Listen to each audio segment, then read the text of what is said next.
Roberto, você montou, tá bom? Você não Já trocou? Porra, é essa? Hein, Beto? Tá. É que você não pode estar. De quem é essa tomada aí? Não, eu tirei do estabilizador. Então. Com meu celular? E evolução, porque aqui tu trabalhando. Você liga ali também. Não, mano, Você tá filmando, né, velho?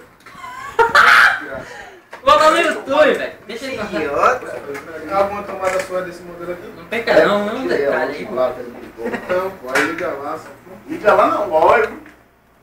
Não, lá naquele ferro, liga lá, você conversa dele, filho. Liga lá. Velho. Olha o porco, o filho do porco aqui. Não, esse aqui não é filho do porco, não, que ele corta a unha. A de Thiago tá encravada.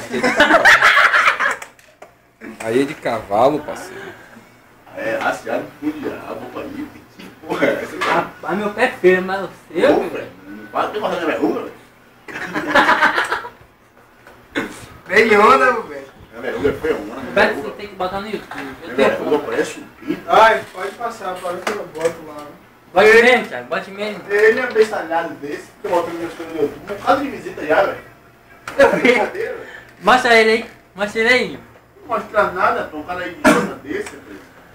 Não, Idiota foi você que tava com... Mais ou menos. não, ele é droga na cabeça, velho. Ele tá amassando e mete sentado.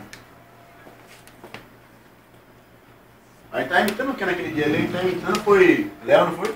Não, você. Ui. Aquele capacete era de Léo. O Fábio conheceu lá? Acho que você ia conhecer, pô. A gente fazia. Ah, eu conheci, né? Por ver, né?